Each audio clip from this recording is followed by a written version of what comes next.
What's going on, everybody? Welcome back. We got lots to talk about this week. The Orioles start spring training with a thud.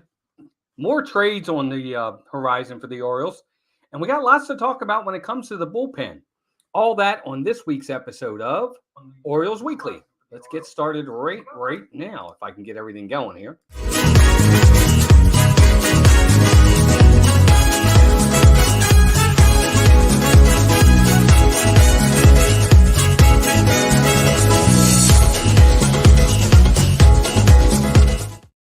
What's up, everybody? Welcome into another episode of Orioles Weekly, your weekly live stream where we talk all things Baltimore Orioles and Major League Baseball. Welcome in. I am your host, Walt. We're going to have a great time today talking about all the big Orioles news. First and foremost, just get right into it. Yes, we changed the name. The name used to be Camden Chat, but I didn't realize, and I've gotten a couple people that brought it to my attention, there's a website with the name Camden Chat. So I didn't really want to ruffle any feathers. I didn't know if there was or wasn't any kind of issues with that. So I said, you know what? I'll just change it to something like Orioles Weekly. No big deal. You know, it just different name. Still same show. But anyway, good to have everybody in here.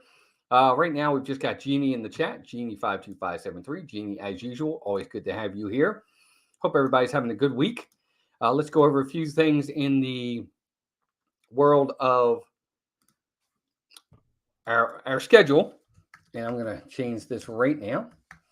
But of course, we'll do a little bit of housekeeping. Of course, every Monday, 6 p.m. Orioles Weekly, right here at live stream, talking about all the latest Orioles news. We'll go into everything during the season, so be sure to check us out every Monday right here, just like today, 6 p.m. for Orioles Weekly. We have Orioles baseball videos and MLB videos every Tuesdays and Wednesdays at 9 a.m. We'll drop a new video. Right now, we're doing a big series on the 25 greatest Baltimore Orioles players. We've dropped some other videos too, which I'm going to talk about in a minute. We've dropped our top 10 favorite baseball movies and my top 10 best players not in the Hall of Fame. So be sure to check those out. Of course, we also have our Hall of Fame profiles every Thursday at Thursdays and soon to be Fridays at 9 a.m. We drop a new video on them as well. Those are tons of fun. I'm telling you, they're great because they give you a lot of information on those lesser known guys that you may not have remembered or known about. And I've been enjoying putting them together. So be sure to check that out. So Monday through Thursday and soon Fridays, you'll always have some sort of content from the channel. We also have live streams coming up of gameplays on Wednesdays. We're going to be doing our Wednesday game of the week. Obviously all Orioles, but that's what we're going to be doing that as well starting in April. Any questions? Want to send me something for the mailbag? We do have one question for the mailbag today. You can send them to camdenquestions@gmail.com. And there you go. I think that's everything in reference to our kind of housekeeping of what's going on. We got 7 people in here right now, 1 person chatting, and that's quite all right. Good to have all of you here. Well, let's get right into it. Of course, spring training has started. Pitchers and catchers reported last week. Full squad reports tomorrow, as far as I know. I think it's pretty sure that everybody had to report today. Today was the first day you had to report, was mandatory reporting. I think tomorrow is the actual full squad workout. Most guys were already there. I think Anthony Santander, Jorge Mateo, and a couple others came in just under the wire. And there might be one guy left that I think is having some visa issues. But other than that, everybody's there. They've already started their workouts. But first full squad workout is tomorrow with spring training games right around the corner by the end of the week, if I'm not mistaken, or this weekend. So that's exciting. The Orioles did announce, which I thought was really interesting, their guest coaches for spring training. And this was a really cool list, especially if you're a big Orioles fan of the old days. So Scott McGregor is going to be doing coaching as a special instructor from February 18th to the 25th of February. Following him is going to be Brian Roberts from February 20th to the 24th. J.J. Hardy is going to be there from the 22nd to the 28th of February.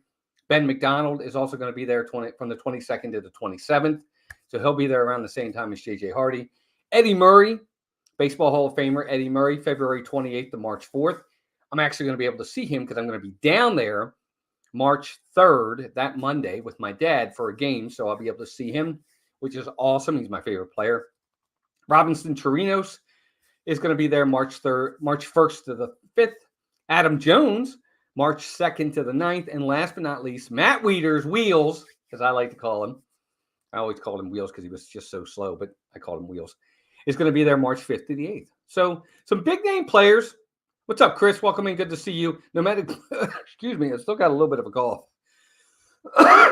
Excuse me. Nomadic Brian, welcome in as well. Yeah, I think it's a really good list. A lot of really good players on that list. Robinson Chirinos is kind of an interesting one because I think he only spent one season or maybe two at most with the Orioles. Everybody else makes sense. But I think Chirinos, in my humble opinion, I would not be surprised if someday he is on the Orioles staff. I really think he could. I think he could be a coach in this league. And I think that's why the Orioles are having him come in. It's because down the road, you might see him if Hyde stays around long term, if they sign him to a long-term contract, Brandon Hyde, I would not be surprised if down the road Robinson Chirinos becomes a coach for the Orioles. Just my humble opinion, but I think it's very possible that it could happen, and wouldn't surprise me at all with that. But again, just my opinion, because otherwise, this is a guy that's only really been in the organization 1, maybe 2 years at most, and if they're bringing him in as a guest instructor, there's got to be more to it down the road. Could be wrong, but that's just my opinion. Ryan O'Hearn, good news for him. He avoided arbitration with the Orioles. He agreed to a contract and avoids arbitration. He was the last arbitration player for the Orioles. He signed for $3.5 million with a club option for $7.5 in 2025. So good for him. He's going to make a lot of money for the Orioles this year. If he has another good year and they pick up his option, he'll be making $7.5 million next year. And what's really neat about this, excuse me, again, I still got that cough. What's really neat about this is the Orioles had, I think, 17 players that were arbitration eligible, and they signed all 17. All 17 signed. All 17 signed, which is great. Only one went to arbitration, or 2 went to arbitration, if I'm not mistaken. Hayes went. I think Brandon Webb went.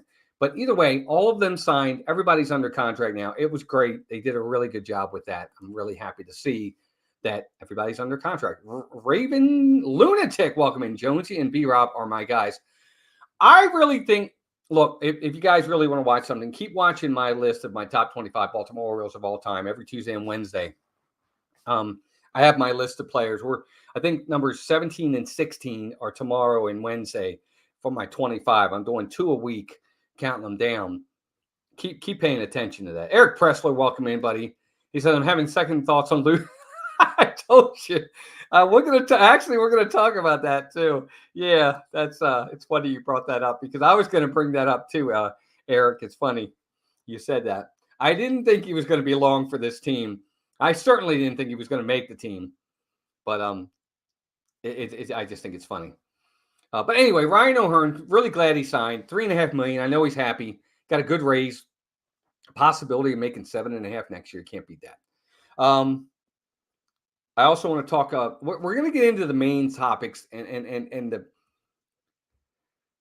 Well, let's just get right. Let's wait on that. We're going to get into it in a minute. What's up, Victor? Welcome in, buddy. Victor's in here, everybody. Okay, we can start the show. I'm here. Welcome in, buddy. Good to have you here. All right. So also, the Orioles made a couple trades. They traded for Peyton Burdick for cash considerations. He's now on the 40-man roster. They transferred Felix Bautista to the 60-day to make room on the roster for him. He's 27. He's an outfielder. It just helps with outfield depth in the minor leagues. This guy isn't going to make the Orioles team unless somebody gets hurt. They have way too many people in the outfield. You're set with your starting 3 with Hayes, Mullins, and Santander. You've got Colton Cowser. You've got Heston Kjerstad. You've got Ryan McKenna on the bench. They got plenty of time. They got plenty of people. This guy is a depth acquisition. That's really all that is. 14 games last year, he went 6 for 33 with 2 doubles and a homer. He did hit 24 home runs last year at AAA Jacksonville for what it's worth. And he's a right-handed hitter. The Orioles got a lot of lefties. Colton Cowser, Cedric Mullins, Heston Kjerstad. They're all lefties. Santander is a switchy, but Hayes is the only really righty out there. And McKenna. But McKenna's not a starter. Did they just Peyton Burdick, they just DFA'd him? They added Ort. I'll have to look that. See, I didn't know that. That's brand new news to me. I didn't see that. Thank you for telling me that. I know they got rid of. We're going to talk about another one. Matt Crook was just signed, and they DFA'd. He's a left-hander. They got him. They traded for him for cash considerations. And the DFA, Levon Soto. Funny, Eric was just talking about that. Richard, the legend, welcome in. Basically, when it comes to this guy Crook, he'll be 29 this year. He was outstanding last year in AAA for the Yankees. With a 1.32 ERA. I think he had a 105.9 WHIP. 27 games in 27 games. He had 55 strikeouts, but he had a lot of walks. 55 strikeouts in 34 innings, but 26 walks. That's a lot. Way too many walks. So he doesn't give up a lot of hits, but he walks a lot of people. He averaged 5.8 walks per 9 innings with 10.7 Ks. The Ks are great. The walks are way too high, especially in that's over 7 minor league season. He walks too many people. So if he's going to have any sort of chance of making the Orioles, even with the news we're about to talk about, he's going to have to learn better control, because he certainly isn't going to come into the high leverage situations in the bullpen if they're going to put him out there and walk people. They're just not going to do that. They're not going to allow that to happen. So there you go. For what it's worth, there you go. There's some news there. So, yep, another day, another roster move. That was the one we just talked about. And, of course, the other one was the one we just talked about on Crook. So, for what it's worth. That's all the kind of minor news I want to talk about, but I do want to get into the main news. And this is where it gets we go from fun news to not so fun news for the Orioles. Hey, Donna, what's up? Richard, the legend, is here, and Donna's here. Welcome in. Good to have you here, Donna. Hope you're doing well. Let me just take that off of there real fast. Donna's saying hi to everyone. So, of course, I'm sure everybody heard the news. First day of spring training, the Orioles came out.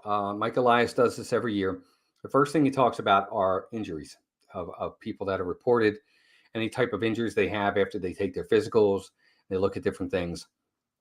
And they found, and this is the big one. There's others to talk about. And we're going to get to them in a minute. But this was the big news for the Orioles. Is Kyle Bradish has a sprained UCL, and he's going to be out for a while. He is already started a throwing program, which is good, but he is going to be out. He's certainly not going to start the season for the Orioles. I don't even think they're going to see him in April. I don't think if we see him at all, I'm going to get into this a little bit more. If we see him at all, it might be May. But a sprained UCL is usually not a good sign. Knock on wood, usually it leads to the TJ surgery, Tommy John surgery. We hope not. He started a pitching program this week, throwing program. I think he threw today or yesterday. So they're going to monitor him. They think it was the best case scenario right now, but I take all that with a grain of salt, because the Orioles aren't going to come out and say, "Oh my God, this is terrible news." I think they're going to really look at him and take him slow and see if he can recoup and come out and pitch. Look, there are plenty of guys that have pitched with a sprained UCL, and over time it gets better and they're fine. I don't know. I don't know what's going to happen with this, but this is big news, because this is your number 2 guy behind Corbin Burns. And it really, as much as picking up Corbin Burns slotted everybody perfectly, now losing Bradish really slots everybody not perfectly. It was just as bad losing him as it is good getting Burns. It's not devastating because we haven't lost him for the season. I think the Orioles can bounce back from it. But yeah, I think you're exactly right, Nomadic Brian. I think you got to hope for the best and plan for the worst. And I think the Orioles will. Do I think they should go out and sign a Snell, or should they go out and get Jordan Montgomery? Absolutely not. Absolutely not. I just don't think that's the answer. Maybe Snell, because I think he's a little bit more proven. I'm still not a fan of Jordan Montgomery. One postseason, and now all of a sudden he's the next coming of Roger Clemens. I don't think so. He's not that good. He's not. He had a good postseason. I'm getting off topic. He had a good postseason for Texas last year, but look at his overall numbers in his career. Did he win 10 games once? He's an average pitcher at best, and he's going to ask for above average money. What's up, Melissa? Melissa Mouse Talk is here. That's my wife, for those who don't know. But anyway, that's my opinion on that. The Bradish thing is definitely a gut punch. I don't think we were expecting that. I think the Orioles knew it. They just were waiting. And, we'll see. We'll continue to monitor him, see where he is in his throwing program. And, maybe by May, late May, we get him back and maybe he pitches and that's great. He missed time last year. Remember, he got hit by a pitch on a line drive up the middle and he was out for a little while. So, injuries happen. That's why you have depth at pitching. They always say you never have enough pitching because you always have injuries, this, that, and the other. Well, here you go. It's a prime example of that. So Bradish is out for now. I want to know from you guys in the chat, what do you think? Do you think we're going to see him this year? Yes, no, maybe so. No, Melissa's not my daughter. Richard, you're funny. You know better than that. She looks good, but she doesn't look that good. And I don't look that bad. Just kidding. But let me know in the chat. What do you think about this? Is this really bad news, or do we just take a step back and say, okay, setback. We're fine. He's going to be fine. We'll see you in May. I'm going to lean towards that. I'm going to lean towards we'll see you in May. Let's get through spring training and see where he is. And hopefully, we get really good news.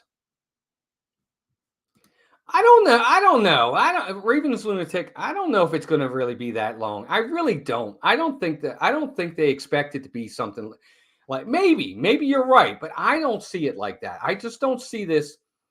I think by then, if it's going to have to take him till July to get back from a sprained UCL, I think they're just going to shut him down and say, have the surgery. Because then, in my opinion, it's bad news. I think that if they're already got him on a throwing program right now. So I think they're under the assumption he's going to come back. And I can't see them waiting till July. Maybe I'm wrong. Maybe wait out market and take 1 year flyer on Michael Lorenzen. They could do that. Yes, Eric, I agree with you. Why not? Take a 1 year flyer on Lorenzen, put him to the back of the rotation. I agree. But they have Tyler Wells. They have Cole Irvin. I think they're going to do that. Lean towards not seeing him this year. Sorry. Oh, no Bannock Bryan. I totally understand it. That's why I'm asking. I mean, it's going to be interesting to see what they decide to do with him. But we'll see. I think it's an obstacle, but not a horrible thing. Yeah, exactly, Don. That's right. It could be horrible. I mean, if they lose him for the season, then you've got both Bradish and Felix Bautista out for all of 2024 and parts of 2025. Or at least for Bradish, it'll be parts of 2025. So that's let's pray it's not that, because he was fourth in Cy Young voting last year. He had 2.85 ERA, I think, at the end of the year, or 2.89, something like that. He just had a phenomenal year. And the Orioles, their rotation, their entire roster was looking phenomenal until this news. And then on top of that, if that wasn't bad enough, then we heard about John Means was behind schedule. I consider to be the number 3 guy in the rotation. I know people were putting Burns, Bradish, then Grayson Rodriguez. I didn't see it that way. I saw it as Burns, Bradish, Means, because he's your only lefty. Break it up, and then Grayson, and then Dean Kramer. That was my 4 and 5. I think now you've lost not just your number 2 guy, but your number 3 guy. Now, Means isn't hurt. It's not an injury. He's just behind schedule. As you guys know, last year he didn't pitch in the division series because he had a sore left shoulder. So they shut him down, and they wanted to be overly cautious, which is what they do in today's game. And they said, you're gonna wait. So he is a month behind everybody else. When these guys already started their pitching program in January, he didn't. He was a month behind everybody else. So that's where Means is. It's not an injury thing, thank goodness, but it is a behind schedule thing. And we'll see. Chase McDermott, we'll see. He's not going to break camp with the team, but I agree with you. I said this earlier. I think he will at some point make an appearance in the major leagues this year. Just my opinion. Yeah, remain cautiously optimistic until the team officially announces the season. Exactly. And the longer they go without announcing it as being season-ending surgery for Bradish, I think the better chance of him coming back. Elias didn't want to reveal his program for trades. Means is another blow. It is another blow, but I don't think it's the end of the world for him. I think he's actually going to be pitching for the Orioles in April. I really do. I think, and they even said it. And I agree. If he's just behind schedule, I think middle of April, he gets his first start. It's just my opinion. I think he comes out. I think he pitches sometime in the middle of April. Is John Means' first start. As long as he's not injured, if it's just because his throwing program is behind everybody else's, I think he pitches middle of April. I don't know which series it's going to be, but I think he pitches in April. I really do. He'll be fine. It's just he's behind schedule. And then to top it off, we heard about Gunnar Henderson. Gunnar was listed as having an oblique injury. He was 2 to 3 weeks recovery for that. He's expected to be ready for opening day. No issues real there. Just your normal oblique injuries, as they called it, from the season. He seems to be fine. They don't even think, somebody asked, does that mean he's just going to DH for a while? They said, no, we think he's going to be full go for opening day. So he just will be, the first few spring training games, you're not going to see Gunnar in the lineup. He's going to be on backfields, taking ground balls, taking batting practice and things of that nature, getting treatment on the oblique, and then he'll come out late, I'm sure, and start hitting in live games to get his timing down, and he'll be ready for the regular season. Yeah, exactly. There was no reason for Elias to say anything about the injury until he had to. That's exactly right. Yeah, Gunnar's going to be fine. But it can be tricky, but I think they're doing what they need to do. They're taking it cautiously and they're treating it the right way. So I don't really think Gunnar's going to be a problem. I really don't. I think he's ultimately going to be okay. He'll be over at third base this year. But obliques they can be tricky. And if they are, if it is something that pulls or tears, it's going to cost them dearly. But I don't foresee that happening. They don't foresee it happening either. They really made it sound like this is nothing. They really did. They said, usually you'll get that underlying, well, we're not really sure. We're going to take it cautiously. We're going to, run some tests. We're going to give him treatment. We're not really sure where we are. That's not how they talked about this. They literally said, he's fine. He's going to be good. He'll be full go opening day. There's no worries. I take that as a very good sign. Just my opinion, but I think it's a really, really good sign. Because not only that, depth is something the Orioles have, even in the infield. God forbid if something happens and he goes down, you've got a Connor Norby, you've got a Kobe Mayo waiting in the wings. You got a Jackson Holiday who seems like is ready to go, might make the opening day roster. So they even have depth there, but you don't want to lose Gunnar because he is what I consider to be a generational player. I really do. Look, it's one season. I get it. Everybody's like, look, one season, let's not blow our load here. I get it. But I really think this kid's going to be a generational talent. I really do. I said it before. I'll say it again. I told Pete McDevitt this last year. I said, Gunnar's going to be the next Oriole to hit 40 home runs in the season. He hit 28 last year, and his power is immense power. He's got a really good eye at the plate. He knows what he's doing when he's in the he doesn't look lost. He understands the strike zone. He's a patient hitter, sometimes to his own detriment, where he takes pitches that he shouldn't be taking and he falls behind and counts. But other than that, when he's aggressive, he's a monster. Jeremy, welcome in. Jeremy says they'll be super cautious with Gunnar. Obliques can be sketchy if not handled properly.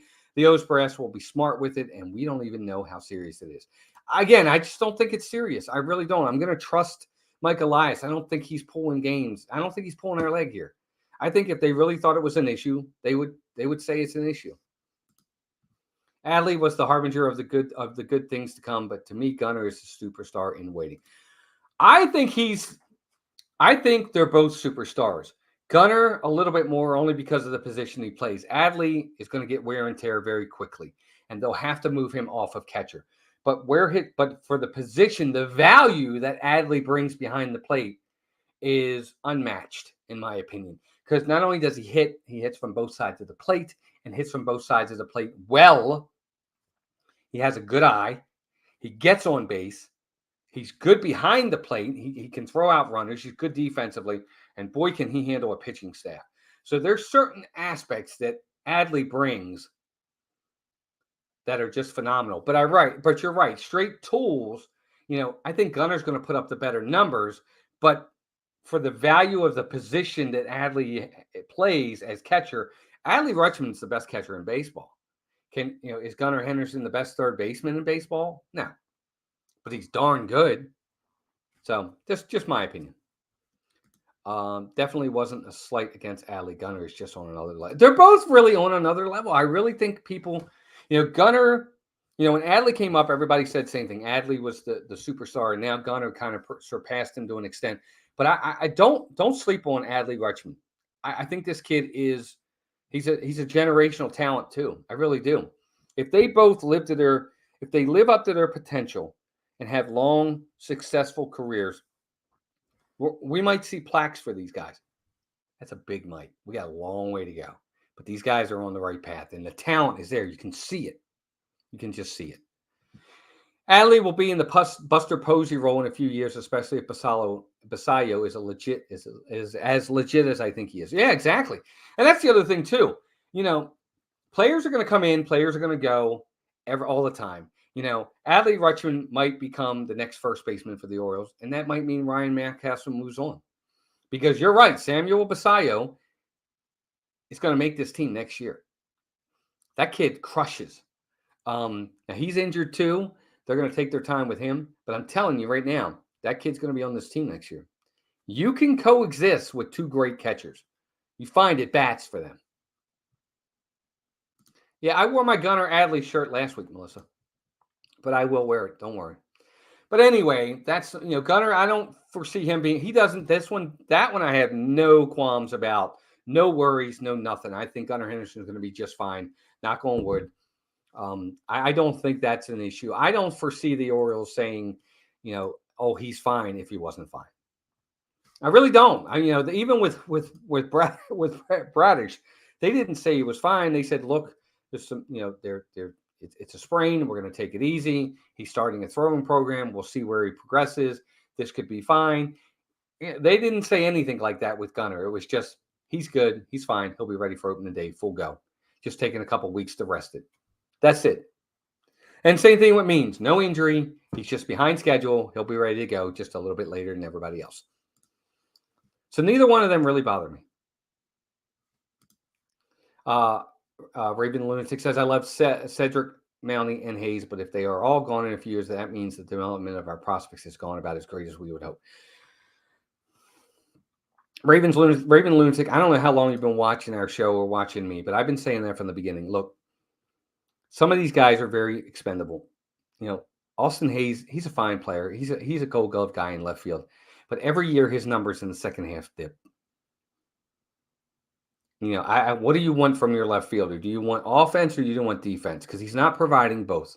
He started out really well. He made the All-Star game. And then for the second year in a row, he fell off considerably. That's saying something. And what worries me about Cedric Mullins is after that 30-30 season he had, look at his numbers. They have progressively declined. And now last year, twice he went on the DL with hamstring injuries. Part of his game is his legs because he can track balls in center field and he can steal bases. And he can turn a single into a double or a double into a triple. He's a good base runner.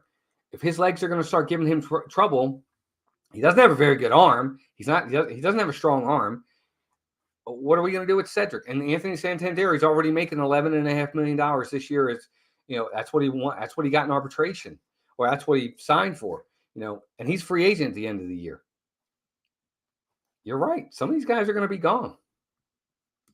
So much excitement for the O's fans, and there's O's excitement in Metland. Thanks, Victor.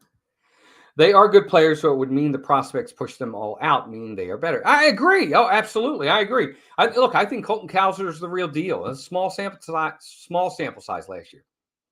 Very small. I'm sorry. I'm not taking 50 games, 30 games, whatever it was, that he didn't do well, and then all of a sudden say, oh, nope, he's not.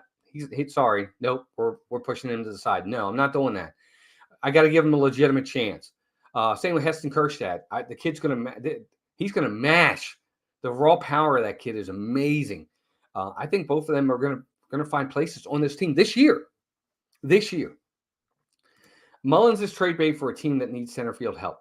The thing about Mullins is this, and that's the other thing too. I agree with you to an extent, Chris, because remember, Enrique Bradfield, the Orioles' number 1 overall pick last year, I think was like number 17 in the draft. This kid's got an 80. He's got 280 tools from Baseball America in his defense and his running. He's an 80 grade runner and an 80 grade defense. Now his hitting is like a 50 or 40. That's not very good for power, I'm talking about. But this kid is going to be like next level defense and next level. He's going to steal 80 bases in the major leagues. So it's coming, I'm telling you. Jonathan Chong's here. John Messina is here. Welcome, everybody. Wow, we got 20 people watching. That's amazing. Edgardo Alfonso will test the free agent market. I think he probably will, Victor. Unless the Mets win and unless they offer him a big contract. If I'm if I'm him, I'm Edgardo Alfonso, not Edgardo Alfonso. But if I'm testing next year, I would too. I want to see more of Kjerstad. That's the kid that is overlooked with all the surplus talent the O's have in the minors. Look, the kid was the number 2 overall pick in the 2020 draft. Myocarditis kept him out of baseball for a year and a half. He was the number 2 overall pick, not the number 2 for the Orioles, the number 2 overall pick. He was almost the number 1 pick in the draft. He was number 2. This kid is going to hit. He was the best polished hitter in the draft that year. And that's why the Orioles took him. And he's already crushing it. He's going to be phenomenal, Jeremy. I'm telling you. If people are overlooking him, they're not going to overlook him for long. It's just, they're not. You know what, Chris? I think Enrique Bradfield, if he can learn to hit with a little more power, and again, they'll bulk him up. He's very thin, very skinny kid right now. But if he puts some mass on, some weight on, and puts on some power, and he doesn't have to hit home runs, but if he can drive the ball and can develop gap power with his 80-grade defense and running, he's your next center fielder. Colton Cowser will move to left. Heston Kjerstad will go to right or DH or first base, something like that. They'll find room for these guys. But, he has 2 80 grades. 80 is the highest grade you can get in prospects. It's as high as 80, and I think it's as low as 30. He has 2. Incredible. But anyway, that's what I was talking about with the team, Gunnar Henderson, and everything like that. I think we'll be fine. The other thing I did want to touch on is we're talking about teams and bullpens. Last year, the bullpen for the Orioles was one of their strengths. Cionel Perez, Danny Colon, Felix Bautista, Yennier Cano, Brian Baker to a lesser extent. You had some guys, Tyler Wells when he went out there, DL Hall when he went out there. How comfortable are we with this bullpen again? Can Yennier Cano duplicate what he did last year or even come close to it? What Cionel Perez are we going to get? Are we going to get the first half Cionel Perez from last year when he had a 5.5 ERA? Or are we going to get the second half, Cionel Perez? DL Hall's gone, so that's another lefty out of the bullpen. Who's going to be your lefty in the bullpen other than Danny Colon? Because if Cole Irvin's going to the rotation, him and Cionel Perez are it. We had 4 guys, now we're down to 2. How do we feel about these guys? Danny Colon was a late spring training pickup from Minnesota last year, and he was great. Don't get me wrong, he was great. He had a great year with the Orioles. Do these guys duplicate this? Because bullpens are the thing that are the most volatile. You got guys like Nick Besby, Brian Zimmerman, Brian Baker, those guys in the minor leagues. How confident are you in those guys? I hope these guys can duplicate it, but I will not be surprised if they don't. I'll be disappointed, but I won't be surprised. Yes, Dylan Beavers. I don't know about him just yet, Eric. I don't know if he's going to make the team this year, but I agree with you. He's coming, and he's good talent. 820 Chief, what's up, Dan? Welcome in. Good to see you. Thanks for being here. Guys, 20 of you in here. That's amazing. Be sure to hit that like button. The likes are so important because that's what shares us out. Nomadic Brian, welcome in. Bullpen situation is shifting at least out of the gate. Long relief focus changes. No, I agree. I don't know how this bullpen's going to go this year. I've got certain confidence in some guys. Other guys I have less confidence in. There's nobody that I have complete confidence that I'm like, oh my God, good, we're good. He's in the game. None of them. I have that complete confidence. None of them. But I do think they'll do fine. I still think I don't see it, Chris. I don't think Kimbrel's going to be an issue. I could be totally wrong, but I don't think Craig Kimbrel's going to be an issue. I think the guy's going to save 30 to 35 games for the Orioles this year. As long as we're what we think we're going to be, what was that? Was that Dennis Green? As long as we are who we think we are, I think he's gonna be fine. Is he tired at the end of the year? Can he go the full season? Maybe not. Maybe he doesn't close the whole time. But I think we'll be fine. Bullpen has me a little nervous suspect to see Cologne like addition or 2 as rosters get cut down. Yeah, exactly. That could happen too. That's the other thing is the guy may not even be in camp right now who makes the team. So you never know. You just never know. Douglas Bailey, welcome in, Douglas. Good to see you, my friend. Victor says, I'll say the Mets did bolster their pen definitely better than last year. Yeah, and bullpens are important, Victor. Bullpens are very, very important. They can shorten games. They take these high leverage situations and they bail you out sometimes. I think it's important.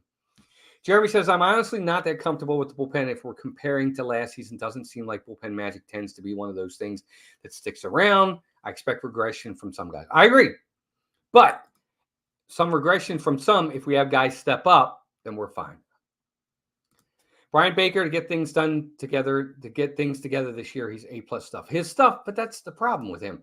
First off, is part of it's up here, his head. I don't like his mentality on the field sometimes. He was terrible in the playoffs last year. He walked the bases loaded, and then Jacob Webb comes in, gives up a grand slam on the next pitch. Just terrible. Baker has to get it together, and I think a lot of it's mental with him. I want him to do well because I agree. His stuff from the right side is really good. Yeah, exactly. I agree, Jeremy. We'll see what happens. He says McDermott or someone said, I hope so. I hope you're right. I hope so. It depends, Eric. I think that's the main thing. They've got to learn to not walk guys. Because guys like Baker, Cionel Perez, Yennier Cano, their stuff is there. When they're on, they're unhittable. Okay? They have overpowering stuff. They really do. I think they do. Like a Colomb, he doesn't really have overpowering stuff, but he has control. That's his thing. When he gets hit, it's only because he doesn't have his control and he leaves balls over the plate and they hit him. These guys have overpowering stuff. I agree. But it is control. Yeah, I mean, Felix Bautista was an unknown last year. Look at what happened to him. So you never know. And I think the Orioles have the right coaching staff to be able to develop these guys too. That's another plus for them. Kimbrel had great first part of the season, but he blew a lot of games for Philly last year. Again, get me through the first half. We'll work with the second half. We'll see what we can do. Do you think Baltimore, Tampa Bay, or what order will they finish this year? I'll go, Douglas. I'm going to talk about that as we get a little bit closer to opening day. I want to see some spring training. Excuse me. I want to make sure there's no injuries here, there, or the other that could be devastating to teams. What I'd say right now in 3 weeks could be totally different. So I don't want to say just yet. I've got my predictions coming up. I'll be doing a video on that or a live stream. I've also got my 40, what I consider to be my 40. I'm kind of going out on a limb, as they like to call it. That's what I'm calling it anyway. Predictions for the season. What was it? I'm calling it. Hold on, guys. I had it in my bold predictions. That's for the season. I have 40 bold predictions. I got them ready to go, but I'm not dropping them till like a couple of weeks just before the regular season. They're coming too. Dylan Tate's the guy.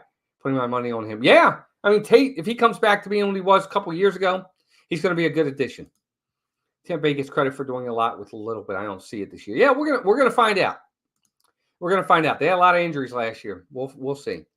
Brian says there were a lot of one-run nail biters. That worries me as we don't have Bautista. I agree, but I think people are underselling Craig Kimbrel. Maybe I'm overselling him. Maybe I am. Maybe I'm overselling him, but I think he'll be okay. So there you go with that. We talked about the bullpen. That's kind of it on O's news. I did want to touch on a couple of Major League Baseball news things that I thought were very, very interesting. First and foremost, Liam Hendriks signs a 2-year deal with the Red Sox, 2 years, $10 million. With performance bonuses, it could get as high as $20 million, and it includes a mutual option for 2026 with the Red Sox. As you guys know, he's actually recovering from Tommy John surgery himself.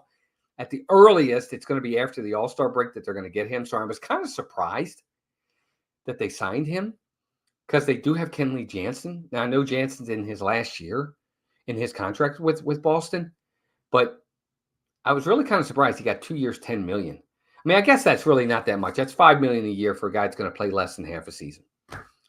But we'll see. I guess they expect Hendriks to maybe close in 2025, and they expect Kenley Jansen to move on, maybe. I don't know. But either way, Liam Hendriks signs with Boston, 2 years, $10 million. That should be interesting to see how that goes. But we're not even going to see him till July at the earliest for him. And I really feel bad for him. He was the one that had the cancer, survived the cancer, came back from cancer, came back to pitch again for Chicago, and then he threw out his arm and he had to have Tommy John surgery. So bummer for him. I hope he gets back. I really do. Kenley will be trade bait if the Sox are out of it come trade deadline. Got to go ninja mode. All right, Chris, have a good one, bud. Talk to you soon. I think that they're going to be in last place, Jeremy. Just my opinion. Again, I could be totally wrong, but when I look at that team from top to bottom, they have some good players, but I just don't see it. Not in that division. That division's way too strong. The Orioles are better this year. Should be even better than they were last year. The Yankees are better than they were last year, and they're healthier. Toronto has a very good team. Unless they just underperform like they did last year, they're going to be good. The only team they might pass is Tampa, but even Tampa is going to be good. I just don't see it with Boston. I could be totally wrong, but I don't see it. The other news I did want to break on Major League Baseball, which I thought was really kind of surprising. This came out of nowhere, and it hasn't gotten a lot of publicity, was Rob Manfred, the commissioner, is stepping down after the 2020 in 2029. So I think the 2028 season is going to be his last season. So if you guys don't know, Rob Manfred, he took over for Bud Selig back in 2015. So he's been there for a while now, 10 years or almost 10 years, but he is stepping down. Real fast, for instance, that's a deal to lock him up for 2025, more like a one-year deal, but allow him to rehab this year, and anything you get out of him is a bonus. Yeah, true. Janet says hello to Melissa. But anyway, Commissioner Rob Manfred is stepping down. 2028, I think, is his last year. He's stepping down in 2029. Again, he replaced Bud Selig. For those who don't know, he's the one that worked with Major League Baseball he's been working with Major League Baseball since 1987. He was outside counsel for a while, and then he was the chief negotiator for Labor Matters. From there, he became commissioner. He's the guy that implemented the pitch clocks, playoff expansion. He was also the guy that was in charge during the Astros cheating scandal. He even said it, and I agree. His one blunder in that scandal was giving immunity to the players. He shouldn't have gave immunity to the players. Those players should have been kicked out. I'm sorry. We talk about cheating all the time. They cheated. They were given immunity, and they shouldn't have been given immunity. Just my opinion. But he's the one that did the pitch clock. He's the one that came up with the idea of the faster games, of with throwing over to first base, things that have really kind of helped the game. I really do. I love the pitch clock. I thought it's been a big plus. The not pitching over more than twice, and if the third time you go over and if you don't pick them off, it's a balk. Those were implemented, and those were good rules. But his big downfall for him, in my opinion, was the Houston Astros thing. Those guys should have definitely been thrown out of the game. The lockout, he was part of the lockout in 2021, 2022, but obviously he did get a deal struck there, which was great. He says that he hopes to have a process in place before he's out of office. A process. Now, it doesn't mean it'll be done, but at least a process in place to expand to 32 teams before he leaves. That was the one to me when I was listening to his press conference about that and reading the articles that I thought was interesting. So I think that he wants a plan in place to expand to 32 teams. And I kind of thought about that. I was like, wow, where do you expand? Where do they need baseball and they don't have baseball? I don't know what's going on with Oakland. I don't know that they would go back there if they do move to Vegas. I don't know. Would they go back to Montreal? I don't know. What cities would take a team? Carolinas, maybe. Do the Carolinas take a team? Where do you expand? That's interesting. Anybody in the chat, give me your ideas. Where would you expand? If he wants to go to 32 teams, where's he going? Is he going to Mexico? Is he going to put a team down there? Is he going to go back up north to Canada, put another team up there somewhere? Where do we put two teams if you're going to put two new teams? I don't know. Charlotte, maybe. Is Charlotte going to be able to handle a team? I don't know. With teams like the Athletics and some of the other bad teams, are there enough players to field 32 legit teams? I think there are. I think there's players in the minor leagues that get missed and maybe don't get missed and could make these teams. We'll see. You know what? I don't know, Douglas. I don't know if we'll get a team in San Antonio. You've already got one in Texas, and you've got one in Arlington. You've got one in Houston. I don't know if they get a third team in Texas. maybe, maybe not. I don't know. I mean, we've got what, 3 teams, 4 teams in California, something like that. I'm just going off the top of my head. You've got Oakland, you've got San Francisco, you've got LA, you've got San Diego, you've got Anaheim. Geez, they got 5 teams at least out in California. Maybe. I mean, Texas is a big state. Maybe they do something in. Yeah, I don't know. I don't know. Maybe it could be. We'll see. Charlotte, Nashville, maybe too. We'll see. I don't know what they're going to do. But anyway, Manfred's done some good stuff. I got to give him credit. I think some of his implementations of things for gameplay have gotten better. I'm not happy with what he did with the whole Houston thing. I'm just beating a dead horse here. But anyway, I'm interested to see who replaces him. That's another big question. We talk about expanding to 32 possible teams. Who replaces him as the next commissioner? Right? Joe Torre? Maybe. That's the name I'm going to throw out there. I know Torre's not young, but does Joe Torre get the job? We'll see. It definitely waters it down, Victor. I agree with you. It waters it down, but it's all about the money. More teams is more revenue. Yeah, Raven Lunatic. That's the guy I thought of right away. I'll go Joe Torre. I'll look into some other people as time goes on, as we get closer to that. I mean, we're talking years down the road, but that was the one that just now, if you put a gun to my head and said pick a successor, that's who I thought of. But we'll see. He may not even want it. They may want him to take it. That doesn't mean he'll take it. He may be happy in the role he's in, but I can see it. I can see it with Joe Torre. He's with Major League Baseball right now in some capacity. I could see it happen. So we'll see. Anyway, just my opinion. I did want to get to the mailbag. We did have a question from the mailbag. Again, if you guys want to send me a question for the mailbag, be sure to send it to CamdenQuestions@gmail.com. We only got one this week for the mailbag, but I did want to touch on it, and then we'll go into a few other things. I did have a couple other things I wanted to talk about that I thought were kind of funny. But for me, the mailbag question I got this week, where did it go? I think it was from Eddie again. Eddie says, "Hey, Walt," and he says, "Where does your passion for baseball come from?" He says, "Every video of yours, you can feel the love you have for baseball and passion you have for the Orioles." He says his passion came from his mom and dad. He loves sports, but baseball is his passion. He watches football. He's a Bengals fan. But don't tell the Bengals this. I just watched them to occupy his time till spring training. He talks about his kid. His stories were traditional bedtime stories were about baseball and the Reds and the 75 and 76 Reds. And he was just asking where I got my passion from.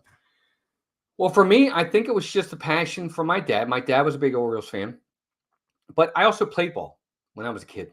I played ball all the way up from T-ball all the way up to high school. I just loved the game. I loved playing. I'm going to pat myself on the back. I was a phenomenal shortstop in high school and grade ball. I couldn't hit a lick, but boy, I could field. I was really good in the field. I won several Gold Gloves. I just was really good, and I loved playing. And I knew the game. I was one of those. Again, I'm gonna pat myself on the back here. I was one of those baseball IQ people. I knew how to play the game. I understood positioning. I understood hitting behind runners, this, that, and the other, counts, where people might hit if they're ahead in the count compared to behind in the count, positioning on the field. I had the right IQ, and I just love the game. To me, baseball is a thinking man's game. It's not about brute strength. It's not about size. It's motor skills and it's intelligence. It really is, in my opinion. Just my opinion. Jedi Master Joe, welcome in. Good to have you here. I love everything about baseball, practice, hitting the game. It's all great. I agree. And that was the thing. The thing with me was I liked practicing as much as I liked playing because I could work on my game, understanding when, where to cut off, where to line up on cutoffs, when to throw, who's going to take the throw at second base compared to someone else. Depends on the type of hitter you have to play. It's just different things that made me enjoy the game. And because I picked it up so well was part of the reason why I liked it even more. And if I wasn't a good ball player or wasn't picking up on it, I don't know that I would have the passion, but I do. And that's why it's just my opinion. I just like it. And I've loved it ever since. As for the Orioles, I've always been an Orioles fan. I love the Orioles. And I'm one of these guys. Look, I'm just going to call people out, and you know who you are in this world. Nobody in this chat right now, but I'm not a bandwagoner. I'm not just going to like my team when they're good and then all of a sudden start wearing my Orioles stuff when the Orioles are good. And when they're not good, I'm not going to talk about them and I'm not going to wear their stuff. No. Thick and thin, win or lose, my team is my team is my team. Period. And when they win, I don't gloat. And I don't. I ask Melissa and ask anybody that truly knows me. When my teams win, I'm very happy they won. And I'll just be happy in private. I don't gloat. I don't go all out. I don't go, ha, look at my team. Your team's this, my team's that. I don't do that. That's just me. But I love the game. My passion comes from my time with my dad, my kids growing up. Walter and I, my oldest son, went to ball games. We had season tickets for years. Chris Lemmer, who's in the chat. Chris was in there. Chris had season tickets with me. We all went. We went all the time. We loved it. I just loved the game. Just me. There you go, Don. See, same reason. That's good. Softball, too. I played softball. Brian, for years, I played softball in Maryland. For years. With Chris. Chris in the chat. We played softball. Yeah, exactly.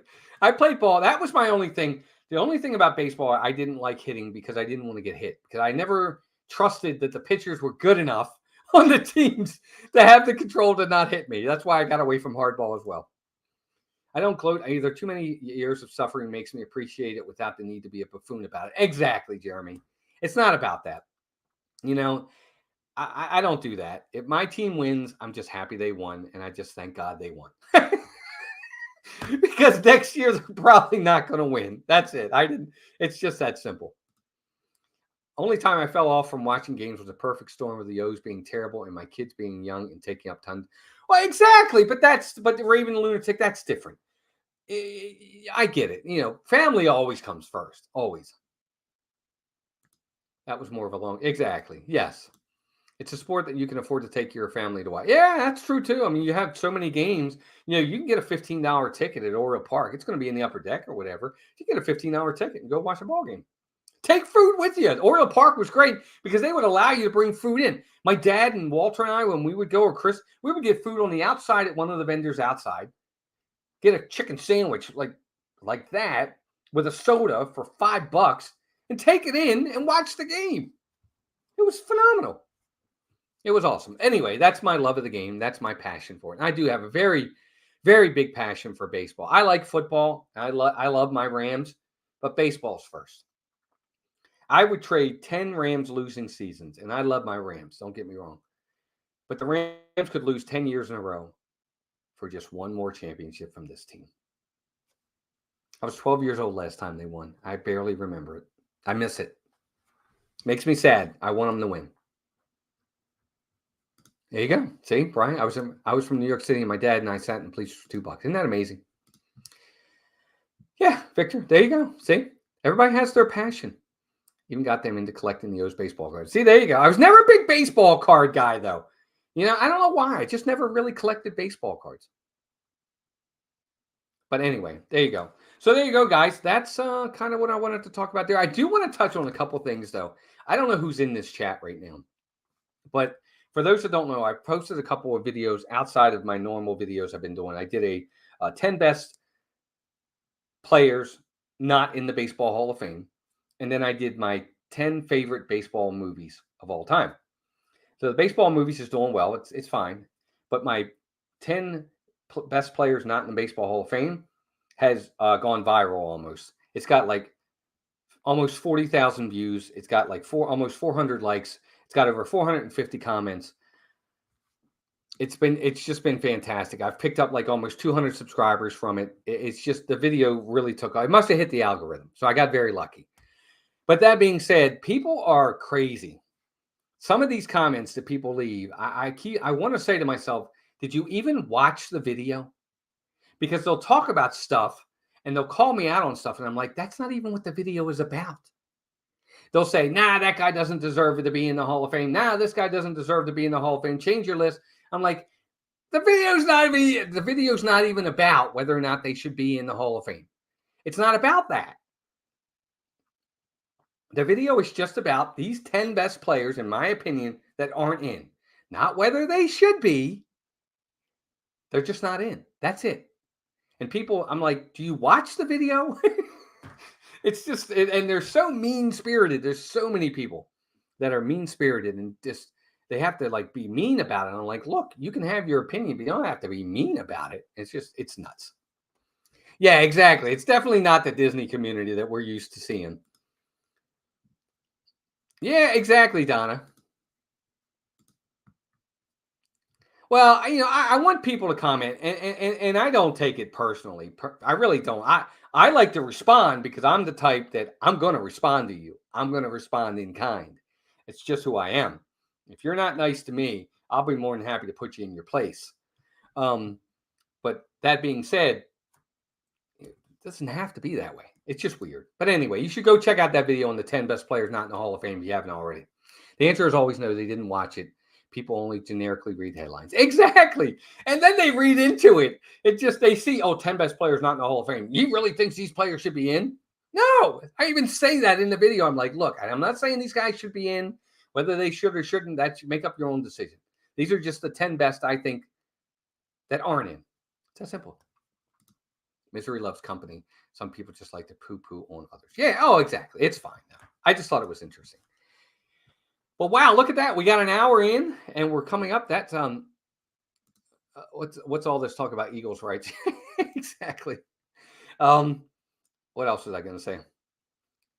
That's it. I think that's everything. We'll be back obviously again tomorrow. We'll be dropping another video in our top 25 all-time Baltimore Orioles tomorrow and Wednesday. Of course, Thursday we'll have another Baseball Hall of Fame profile. Check all them out. And we'll be back next Monday with another Orioles Weekly live stream. I hope everybody enjoyed this today. Please send me Please send me an email. If you have questions, something comes up in the middle of the week and you're like, oh man, I want to ask Walt about this. Send me an email right after the show if something comes up. Send me an email. I'd love to answer in our mailbag next week. As spring training goes on, more and more stories will come out. We'll talk about them next week on the show. But other than that, gang, look, I really appreciate all of you being here. I don't know if everybody saw or not, but I think we passed well over 300 subscribers now. So we're moving along. It's been great. Our watch hours are going up. It's been a really good growth. I've enjoyed it. The bad apples, we'll weed them out. That's what I have subscribers. That's what I have mods for and stuff like that. So I'm not worried about any of that. That'll all take care of itself over time. I'm going to do that right now. I'll get Donna in there as a moderator just so she has it. But other than that, gang, I appreciate all of you joining me this week. Thank you. I appreciate it. Yeah, it's been fun. It really is. The comments, these are people that I don't know them. They don't know me. Ultimately, it doesn't matter. But I love you guys. I hope you enjoyed this show. We had lots to talk about today. I appreciate everybody's feedback and input. It's been great. I hope you guys have enjoyed it. I've definitely enjoyed bringing it to you. Until next week, keep rooting for your teams. I'll keep rooting for my birds. And we will see you guys all next week. Bye, gang. Oh, and take care of yourselves.